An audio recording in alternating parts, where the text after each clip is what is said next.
Last lecture में हम लोग फीमेल रिप्रोडक्टिव ऑर्गन के बारे में जो है हम लोग पढ़ रहे थे। तो फीमेल रिप्रोडक्टिव ऑर्गन के बारे में हम लोगों ने प्राइमरी सेक्स ऑर्गन के बारे में जो है हमने पढ़ लिया था, और जो उसमें जो स्ट्रक्चर था हमने उसको भी जो है अच्छे से पढ़ लिया था। ठीक है, तो मैंने लास्ट टॉपिक था शायद ओवरी के बारे में जो मैं बता रहा था। ओवरी में पूरा स्ट्रक्चर मैंने बता दिया था, क्या फिम्ब्रे होता, क्या होता, क्या नहीं होता, ये सब मैंने बताया था। तो मेरे यहाँ पे जो क्वेश्चन है, what is spermiation and what is spermiation. एक क्वेश्चन था spermiation, release of sperm from the Sertoli cells is called spermiation. और what is spermiogenesis, the formation of sperm from the spermatid is called spermiogenesis. ठीक है, तो इतना जो है हम लोगों ने पढ़ लिया था। तो ओवरी के बारे में हम लोग पढ़ रहे थे। चल पहले तो बात कर लेते हैं एक्सेसरी ग्लैंड्स की बात कर लेते हैं। एक्सेसरी ग्लैंड्स, तो वैसे कि हमारे सिलेबस में तो एक ही ग्लैंड जैसे दिया गया है, that is called Bartholin's gland. कौन सा ग्लैंड होता है? बर्थोलिन्स ग्लैंड। एक और ग्लैंड होता है उसको बोलते हैं स्किनीज ग्लैंड। क्या बोलते हैं? Skene's gland. तो पूरे दो ग्लैंड होते हैं, एक होता है बर्थोलिन्स ग्लैंड और एक होता है एक्सेसरी ग्लैंड, अरे sorry Skene's gland. One is Bartholin's gland और वन इज स्किनीज ग्लैंड। अब से एक एक्स्ट्रा ग्लैंड और होता है, that is called memory gland. कौन सा ग्लैंड होता है? Memory gland. वैसे वो ग्लैंड उसके बारे में नहीं पढ़ना, वो अभी अलग से जो है हम लोग पढ़ लेंगे, क्योंकि वो फर्टिलाइजेशन के बाद जब पार्चुरेशन होता है मतलब डिलीवरी होती है उसके बाद जो है वो काम करता है। चलो उसको भी लिख लेते हैं। यहाँ पे कौन सा ग्लैंड होता है? Memory gland. ठीक है, एक कौन सा हो गया? बर्थोलिन्स ग्लैंड। एक कौन सा ग्लैंड हो गया? Skene's gland. एक कौन सा ग्लैंड हो गया? Memory gland. ठीक है, तो बर्थोलिन्स का दूसरा नाम होता है ग्रेटर वेस्टिबुलर और ग्रेटर वेस्टिबुलर, इसका दूसरा नाम होता है ग्रेटर वेस्टिबुलर। और स्किनीज ग्लैंड का दूसरा नाम होता है लेसर वेस्टिबुलर या फिर para urethral. Laser vestibular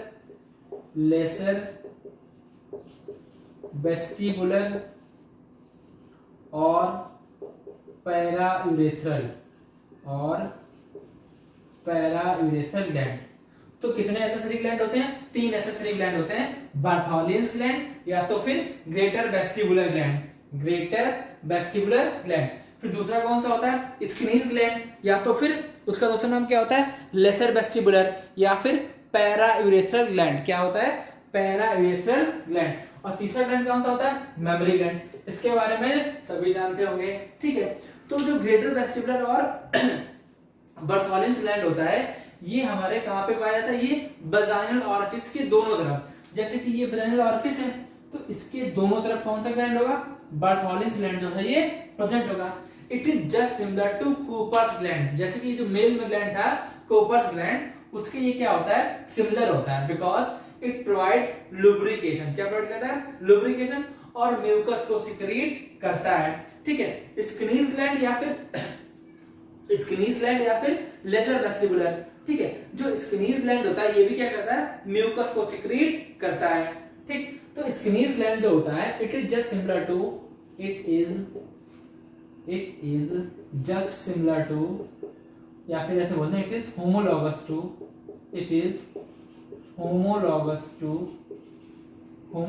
to prostate gland. किसके होमोलॉगस होता है? प्रोस्टेट ग्लैंड के होमोलॉगस जो है ये होता है। और जो ग्रेटर वेस्टिबुलर होता है इट इज होमोलॉगस टू क्या बताया था मैंने आपको अभी? Cooper's gland. किसके होमोलॉगस होता है? कूपर्स ग्लैंड के होमोलॉगस होता है। ठीक, मेमोरी ग्लैंड के बारे में जो है अभी हम लोग अलग से जो है बिल्कुल पढ़ लेंगे। अच्छा, मेमोरी ग्लैंड के बारे में आप जानते होंगे कि मेमोरी ग्लैंड जो होता है मेल में क्या होता है? वेस्टिजियल होता है और फीमेल में क्या होता है? फंक्शनल होता है। ठीक है, इसका फंक्शन और लिख लेते हैं। बर्थोलिन्स, इट प्रोवाइड्स लुब्रिकेशन। क्या प्रोवाइड करता है? It provides lubrication during the intercourse. किस टाइम पे करेगा? इंटरकोर्स के टाइम में क्या प्रोवाइड करेगा? लुब्रिकेशन। और ये क्या करता है? It secretes mucus. ये क्या सिक्रीट्स करता है? म्यूकस को जो है ये सिक्रीट करेगा। जो स्किनीज ग्लैंड होता है इट सिक्रीट्स म्यूकस। ये जो है म्यूकस को सिक्रीट करेगा। समझ में आया यहाँ तक? ठीक, लास्ट लेक्चर के बाद ही वाला जो है ये टॉपिक है। थोड़ा सा मतलब तबीयत खराब हो गई थी, इसलिए 2 दिन से लेक्चर जो है वो नहीं डाली थी। देख लीजिए इसको एक बार।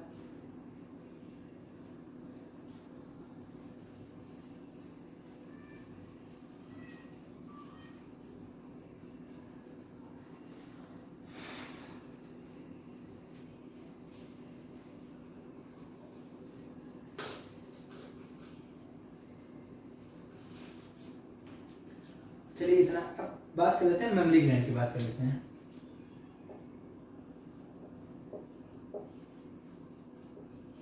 मेमोरी ग्लैंड, ठीक है। मेमोरी ग्लैंड कैसे होते हैं? पेयर्ड होते हैं। कैसे होते हैं?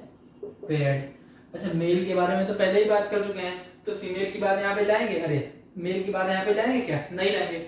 सिर्फ किसके बारे में पढ़ेंगे? फीमेल। पेयर्ड होते हैं, ठीक है। फंक्शनल होते हैं। कैसे होते हैं? फंक्शनल। कैसे होते हैं? फंक्शनल होते हैं, ठीक है। तो इसमें क्या होता है, ये मेमोरी ग्लैंड जो होते हैं वो पेयर्ड होते हैं और फंक्शनल होते हैं। This is a breeding organ for baby. ये क्या होते हैं? सॉरी, ब्रीडिंग बोलना, feeding organ for the baby. It is, this organ is feeding organ for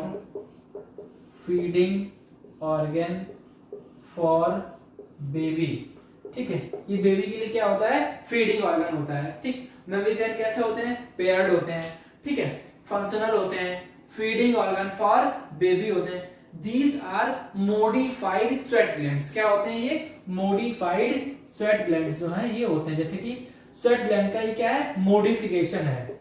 modified sweat gland, ठीक। sweat gland आपने 11th में ही पढ़ा होगा कि यहाँ पे कौन से गर्डल होते हैं? पेक्टोरल वाले। और यहाँ पे कौन से होते हैं? पेल्विक वाले। तो जो मेमोरी ग्लैंड में मसल होती है उसे हम लोग क्या बोलते हैं?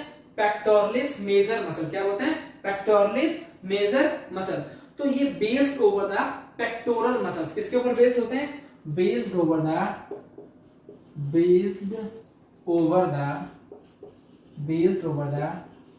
Pectoral muscles. पेक्टोरल मसल्स के ऊपर क्या होते हैं? ये बेस्ड होते हैं। These are modified sweat gland. क्या होते हैं? Modified sweat gland. Circular pigmented area around the nipple. Circular pigmented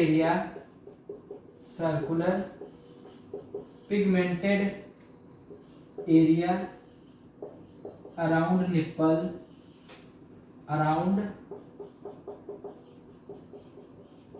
is called areola। NEET में आया वो क्वेश्चन है ये कि circular pigmented area around the nipple is called areola.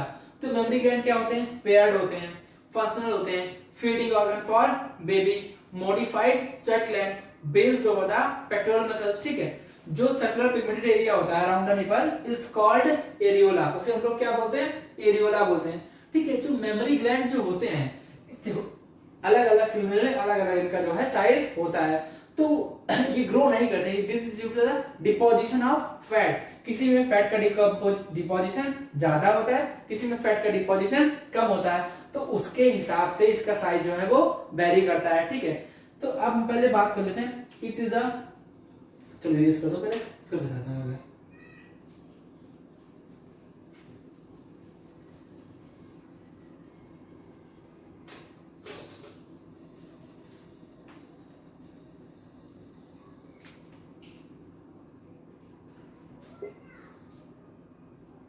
Milk formation occurs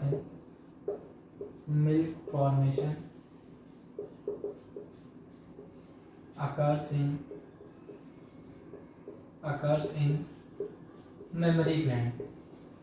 जो मिल्क फॉर्मेशन होता है वो मेमोरी ग्लैंड में ही होता है, ठीक है। तो अब इसमें क्या होता है? सीक्वेंस होता है। मिल्क फॉर्मेशन होता है तो क्या क्या उसमें पार्ट करते हैं? जैसे कि होता है एडिपोज टिश्यू। डायग्राम में नहीं बना रहा हूं अभी, क्योंकि अभी जल्दी थोड़ा सा सिलेबस करवा दूं। डायग्राम जो है बुक से देख लीजिएगा, मैं सीक्वेंस बता देता हूं आपको। सीक्वेंस में क्या, जैसे कि क्वेश्चन आता है, बहुत बार आया है, 2-3 बार क्वेश्चन नीट में आया हुआ क्वेश्चन है। एडिपोज टिश्यू होता है, ठीक है। मेमोरी लोब होते हैं। क्या होते हैं? मेमोरी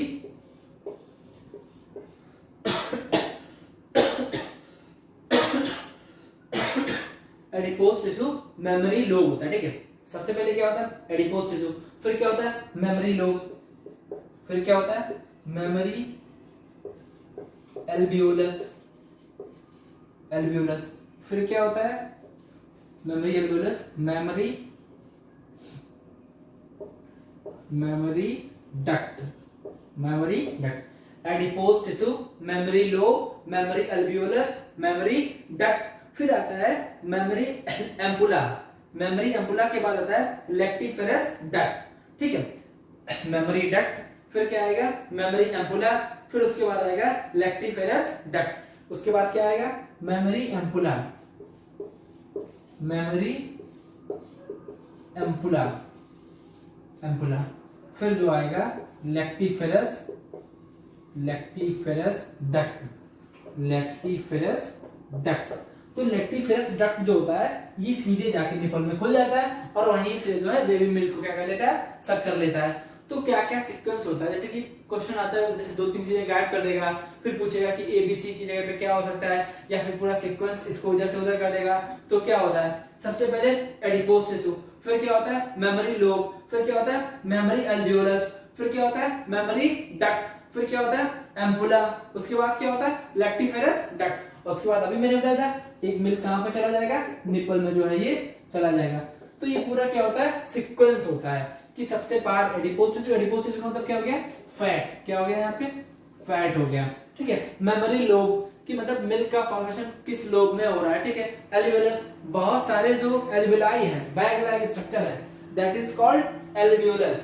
जो बैग लाइक स्ट्रक्चर होते हैं उसी को हम लोग क्या बोलते हैं सैक लाइक स्ट्रक्चर, बहुत सारे ग्रुप में हो जाएंगे। मेमोरी डक्ट, फिर डक्ट बाहर निकलेगी मिल्क बन जाएगा, फिर एम्पुला में जाएगा, एम्पुला के बाद लेक्टिफेरस डक्ट, फिर कहां पे जाएगा निपल में जो है वो चला जाएगा, ठीक है। समझ में आया कि आ गया होगा जहां तक, ठीक। ये सीक्वेंस जो है जरूर ध्यान रखिएगा, ठीक है।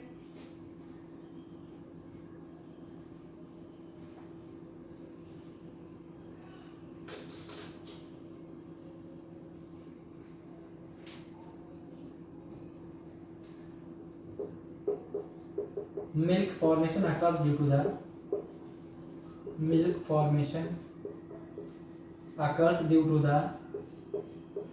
to prolactin hormone, prolactin hormone किस हार्मोन की वजह से होता है प्रोलैक्टिन हार्मोन की। And milk injection is done by milk injection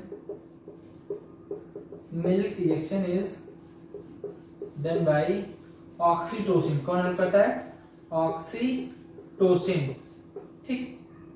तो आपको बताया milk formation occurs due to the prolactin hormone, मतलब जो मिल्क का फॉर्मेशन होता है वो किस वजह से होता है प्रोलैक्टिन हार्मोन की वजह से होता है। और जो मिल्क का इंजेक्शन होता है वो किस वजह से होता है ऑक्सीटोसिन हार्मोन। जो ऑक्सीटोसिन हार्मोन जो है this is also called love hormone, क्या बोलते हैं इसको लव हार्मोन भी बोलते हैं। तो मिल्क इंजेक्शन किसकी वजह से होता है ऑक्सीटोसिन की वजह से, और जो मिल्क फॉर्मेशन होता है वो किसकी वजह से होता है प्रोलैक्टिन हार्मोन की वजह से फॉर्मेशन होता है, ठीक है। अब जो फर्स्ट मदर मिल्क होता है the first mother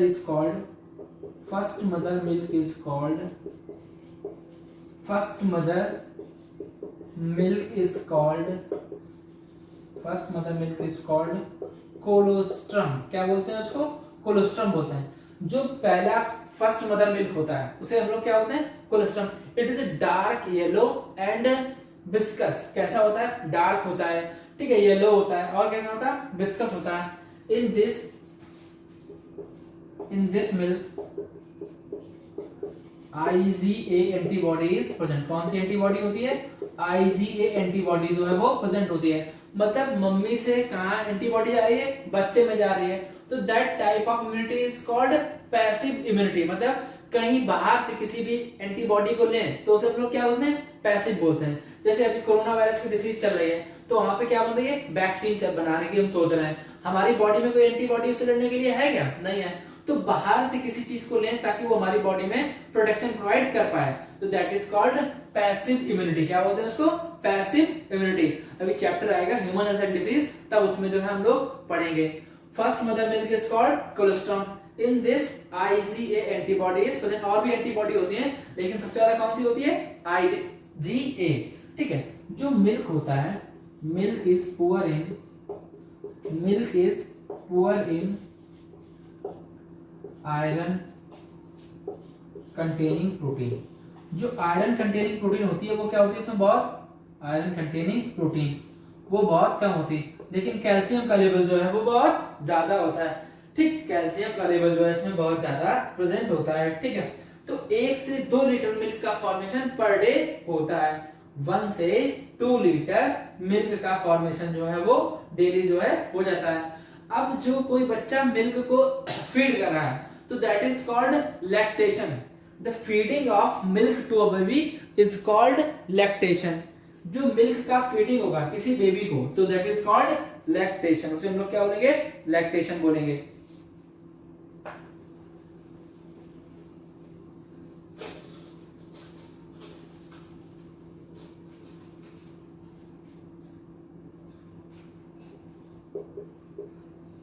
feeding of milk to baby is called lactation. क्या बोलेंगे उसको, लैक्टेशन बोलेंगे। किसी भी बेबी को मिल्क को फीड कराना क्या कहलाता है, लैक्टेशन कहलाता है।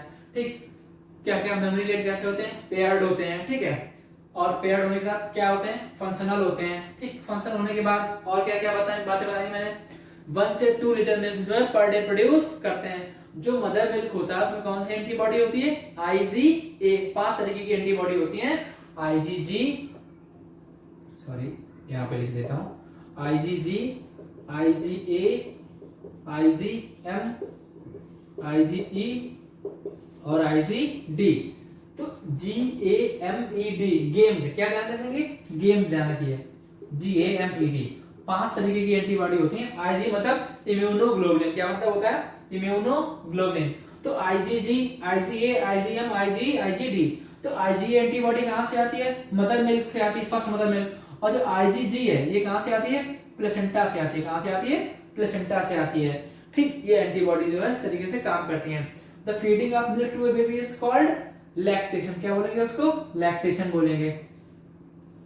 समझ में आई बात कि नहीं समझ में, चलिए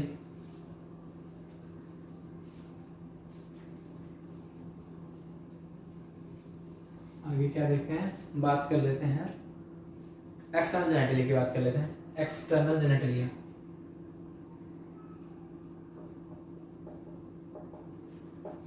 एक्सटर्नल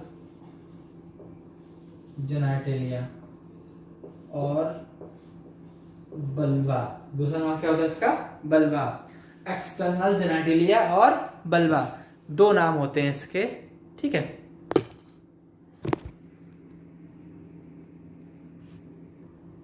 ठीक, एक्सटर्नल जेनेटिलिया और बल्बा।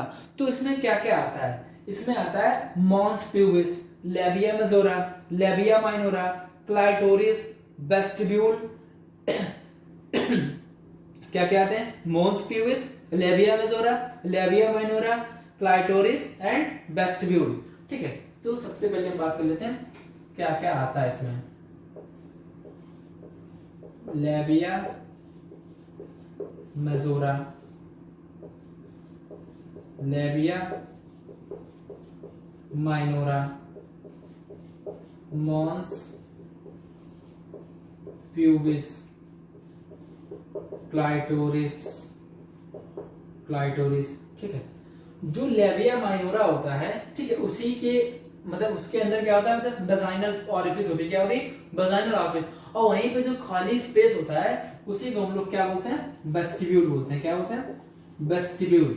ठीक है, vestibule. Hollow space is filled with A partially covering membrane is called hymen. उसे हम लोग क्या बोलते हैं, हाइमेन बोलते हैं। ठीक, पहले तो पार्ट ध्यान कर लेते हैं, उसके बाद आगे बढ़ते हैं। सबसे पहला पार्ट जो होता है लेबिया मेजोरा। ठीक है, लेबिया मेजोरा का क्या होता है, labia minora, labia minora mons pubis, mons pubis के बाद क्लाइटोरिस, क्लाइटोरिस के बाद जो होता है वेस्टिब्यूल। ठीक है, वेस्टिब्यूल के बाद वेस्टिब्यूल ग्लैंड्स भी होते हैं। ग्लैंड्स में भी पढ़ा था हम लोगों ने, lesser vestibular and greater vestibular. ठीक है, lesser vestibular is also called Skene's gland and greater vestibular is also called Bartholin's gland या फिर पैरायूरेथ्रल ग्लैंड। तो मॉन्स प्यूबिस जो होता है कुशन ऑफ फैटी टिश्यू होता है। क्या होता है, कुशन ऑफ फैटी टिश्यू, सबसे बाहर जो फोल्ड्स होते हैं उसको हम लोग क्या बोलते हैं, लेबिया मेजोरा। जो इनर फ्लैसी फोल्ड्स होते हैं, inner fleshy folds, inner fleshy folds are called labia minora. ठीक है। मोस्ट प्यूबिस होता है, it is a pad like structure. क्या होता है, पैड लाइक स्ट्रक्चर। ठीक, तो मोस्ट प्यूबिस होता है pad like structure in which hairs are present, जहां पे क्या होते हैं, हेयर जो होते हैं वो प्रेजेंट होते हैं। ठीक है। लेबिया मेजोरा जो होता है, it also surrounds, it also surrounds vaginal opening. क्या सराउंड करता है, जो वेजाइनल ओपनिंग होती है उसके चारों तरफ क्या होता है, लेबिया माइनोरा होता है। ठीक है। मोस्ट प्यूबिस होता है, it is a pad like structure, it is pad like structure, pad like structure in which pubic hairs are present, pubic hairs are present, जहां पे pubic hairs जो होते हैं वो प्रेजेंट होते हैं। Mons pubis is a pad like structure in which pubic hairs are present। समझ में आ गया है। वेस्टिब्यूल जो होता है, मैंने अभी बताया था आपको, वेस्टिब्यूल जो खाली स्पेस होता है that is covered by partially covering membrane is called hymen. किससे कवर्ड होता है, हाइमेन जो है वो कवर्ड होता है। ठीक है। क्लाइटोरिस जो होता है, it is a टिनी finger like structure, टिनी finger like structure, finger like structure present at the, finger like structure present at the top of labia minora। Labia minora के सबसे ऊपर टिनी फिंगर लाइक स्ट्रक्चर होता है, present at the top of minora, labia minora is called clitoris which is responsible for stimulation. मतलब जो stimulation होता है, जो फीलिंग्स आती हैं वो किसकी वजह से आती है, क्लाइटोरिस की वजह से। तो इसको हम लोग बोलते हैं it is a homologous organ to penis. Penis के होमोलोगस कौन सा ऑर्गन होता है, क्लाइटोरिस होता है। कौन सा ऑर्गन होता है, क्लाइटोरिस। क्लाइटोरिस इज, यहां पे लिख देता हूं, it is homologous organ to, it is homologous organ to penis. ठीक, ये होमोलोगस ऑर्गन किसके होता है, पेनिस के होता है। वेस्टिब्यूल तो बता ही दिया, खाली स्पेस होता है around which partial covering membrane is present is called hymen. ठीक है। Which may be break due to the horse riding, jumping, cycling. जो क्या करता है, हॉर्स राइडिंग के टाइम, साइकिलिंग के टाइम, जंपिंग के टाइम, किसी भी स्पोर्ट एक्टिविटी के टाइम जो है ब्रेक हो जाती है।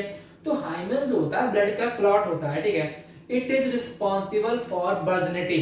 किसके लिए रिस्पॉन्सिबल होता है, वर्जिनिटी के लिए जो है रिस्पॉन्सिबल होता है। वर्जिनिटी का मतलब होता है the person who did not act sex, मतलब जिसने सेक्स जो है वो नहीं किया है। लेकिन ऐसा जो है पहले मानते थे, अब जो ऐसा नहीं मानते, क्योंकि हमें पता है फर्स्ट इंटरकोर्स के टाइम हाइमेन मेम्ब्रेन जो है पहले मानते थे टूट जाती है, लेकिन अब हमें पता चला कि स्पोर्ट एक्टिविटी के टाइम, साइकिल के टाइम, जंपिंग के टाइम ये जो है हाइमेन जो है वो टूट सकता है। इसलिए this is not best evidence for the virginity.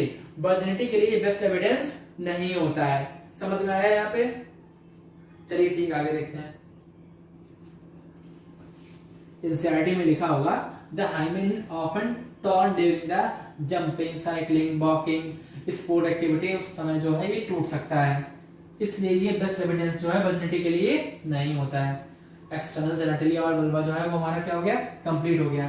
ठीक, एक्सेसरी डक्ट की थोड़ी सी बात कर लेते हैं। एक्सेसरी डक्ट,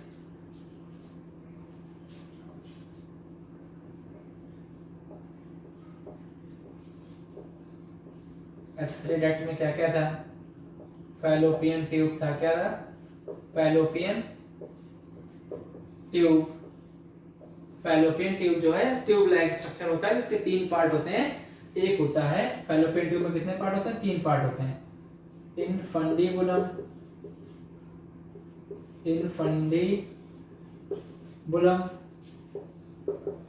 एम्पुला, ठीक, क्या होता है? इस्थमस। इनफंडिबुलम होता है, एम्पुला होता है और क्या होता है? इस्थमस। जो फिम्बरे के पास होता है, कहां पे होता है? फिम्बरे के पास। वो पार्ट कौन सा होता है? इनफंडिबुलम। अब बीच वाला सबसे बड़ा पार्ट होता है वो क्या होता है? एम्पुला। और सबसे लास्ट वाला पार्ट कहां पे होता है? इस्थमस में। तो फर्टिलाइजेशन कहां पे होता है? एम्पुला में होता है। कहां पे होता है? एम्पुला में। पहले बुकों में एनसीईआरटी में लिख के आता था इस्थमस जंक्शन में, लेकिन मोस्ट एप्रोप्रिएट आंसर होता है इसका fertilisation occurs at ampullary isthmus junction. कहां पे होता है? एम्पुलरी इस्थमस जंक्शन पे होता है। तो फैलोपियन ट्यूब का एक ही काम होता है, receive the egg from the ovary. ये क्या करता है? एग को रिसीव करता है। Receives the egg from the, receives egg from ovary and receives the eggs from the ovary. ठीक है, तो एग को क्या करेगा? ओवरी में क्या करेगा? रिसीव कर लेगा fallopian tube. Fallopian tube directly receive नहीं करता है। पहले हमारे पास क्या थी? फिम्बरे थी। तो एक बड़ी सी फिम्बरे जो है वो ओवरी से अटैच होती है, उसी को वो क्या करती है? फिम्बरे को एग दे देती है। तो फैलोपियन ट्यूब सपोज ये यहाँ पे क्या लगे हैं? फिम्बरे लगे हैं। ठीक है, सपोज ये बड़ी वाली फिम्बरे है और यहाँ से क्या अटैच है? ओवरी अटैच है। ठीक है, तो बड़ी वाली फिम्बरे ने क्या किया? एग, इसने एग को रिलीज कर दिया और इसने एग को जो है वो रिसीव कर लिया। तो यहाँ पे एक छोटा सा पोर होगा, उस पोर को बोलते हैं ऑस्टियम। क्या बोलते हैं? Ostium. The pore present at the fallopian tube to for the receiving egg, for receiving the egg is called ostium. क्या बोलेंगे उसको? ओस्टियम बोलेंगे। और fallopian tube is site of fertilisation. जो मेन आंसर होगा वो क्या होगा? एम्पुला होगा। receives the egg from the ovary, ठीक, it is a site for, it is site for fertilization, fertilization के लिए साइट क्या होता है? फैलोपियन ट्यूब होता है। ठीक, it is also provides the pathway to sperm. Sperm को भी पाथवे कौन प्रोवाइड करता है? फैलोपियन ट्यूब ही जो है प्रोवाइड करता है। तो यहाँ पे हम क्या लिख देंगे? एम्पुला लिखते हैं। मोस्ट एप्रोप्रिएट आंसर क्या हो जाएगा? एम्पुला। फैलोपियन ट्यूब जो है 10 से 12 सेंटीमीटर जो लॉन्ग होता है, कितना लॉन्ग होता है? 10 to 12 सेंटीमीटर लॉन्ग जो है ये होता है। अगर फैलोपियन ट्यूब को रिमूव कर दें, मतलब कट कर दें, ठीक है, तो कट कर देंगे तो एग जो है फर्दर आगे मूव कर पाएगा क्या? नहीं मूव करेगा। ठीक है, तो क्या हो जाएगा? वो फीमेल जो है वो स्टेराइल हो जाएगा, मतलब वो रिप्रोड्यूस नहीं कर पाएगा। तो उसको बोलते हैं ट्यूबेक्टोमी। क्या बोलते हैं? Tubectomy. Remove, cutting and tied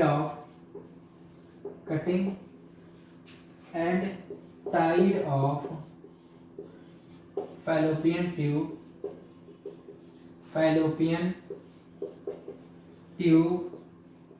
is called tubectomy. क्या बोलेंगे उसको? ट्यूबेक्टोमी। इसका एक दूसरा नाम और होता है सल्पाइन एक्टोमी। क्या होता है? सल्पाइन एक्टोमी। एक बार एम्स में यही क्वेश्चन आया था कि जो ट्यूबेक्टोमी का दूसरा नाम क्या होता है, तो हम क्या लिख देंगे उसको? सल्पाइन एक्टोमी। क्या बोलेंगे उसको? सल्पाइन एक्टोमी। सल्पाइन का मतलब भी क्या होता है? फैलोपियन ट्यूब ही होता है। समझ में आया यहाँ पे? चलिए आगे देखिए, इसको देख लीजिए एक बार।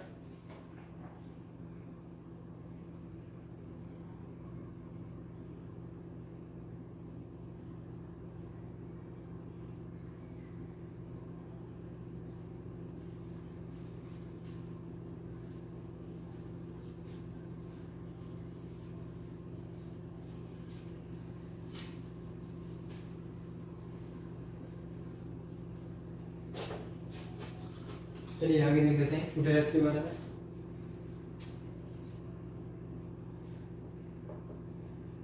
Uterus inverted pear shaped. कैसा होता है? इन्वर्टेड पियर शेप्ड होता है। ठीक है, it is site for development of baby. जो बेबी का डेवलपमेंट होता है वो कहाँ पे होता है, यूटेरस में ही होता है, ठीक है। It is also site for, it is also the site for implantation. Implantation के लिए साइट क्या होता है, यूटेरस ही होता है। इम्प्लांटेशन का मतलब होता है the attachment of zygote to the endometrium lining is called implantation, ठीक। It is a site for, it is also known as, it is also known as womb. क्या बोलते हैं इसको, बॉम्ब बोलते हैं। बॉम्ब मतलब जैसे कि ऐसे समझो जो बच्चा दानी होता है, ठीक है, it is also known as bomb, ठीक है। इसमें कितनी लेयर्स होती हैं, 3 लेयर्स होती हैं, पिछले लेक्चर में बताया था। It is surrounded by 3 layers. कितनी लेयर्स होती हैं, 3 लेयर्स जो ये सराउंड होता है। कौन कौन सी 3 लेयर्स होती हैं पता होगा आपको, पेरीमेट्रियम, मायोमेट्रियम और एंडोमेट्रियम। एंडोमेट्रियम जो सबसे अंदर, मायोमेट्रियम जो बीच वाली, और पेरी मतलब जो सबसे किनारे वाली होती है, ठीक है। तो मायोमेट्रियम से एक हार्मोन निकलता है, oxytocin hormone. Myometrium releases a hormone is called oxytocin. तो मायोमेट्रियम कैसा हो गया, ग्लैंडुलर लेयर होता है। कैसा लेयर होता है, ग्लैंडुलर लेयर, क्योंकि because it secrets a hormone, ठीक है। और मायोमेट्रियम से ऑक्सीटोसिन हार्मोन निकलेगा जो किसमें हेल्प करेगा, पार्चुरेशन में जो है हेल्प करेगा। और जो एंडोमेट्रियम मतलब जो सबसे अंदर वाली लाइनिंग होती है, during the menstrual cycle it ruptures. Menstrual cycle के टाइम क्या करती है, ये रप्चर कर जाता है। तो ये काम होता है, it is surrounded by 3 layers. पहला लेयर होता है perimetrium, second one is myometrium, third one is endometrium. तीसरा जो है वो एंडोमेट्रियम जो है वो होता है। द रिमूवल ऑफ यूटेरस, अगर हम लोग यूटेरस को ही रिमूव कर दें तो दैट इज कॉल्ड हिस्टेरेक्टोमी। क्या बोलेंगे उसको, hysterectomy. Removal of uterus, removal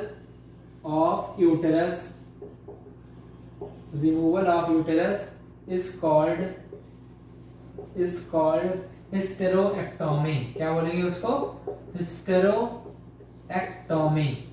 वो क्या कहलाएगा, hysterectomy. Vaginal canal plus cervix canal, इन दोनों को मिला के हम लोग क्या बोलते हैं, बर्थ कैनाल जो है बोलते हैं। समझ में आया बात कि नहीं आया।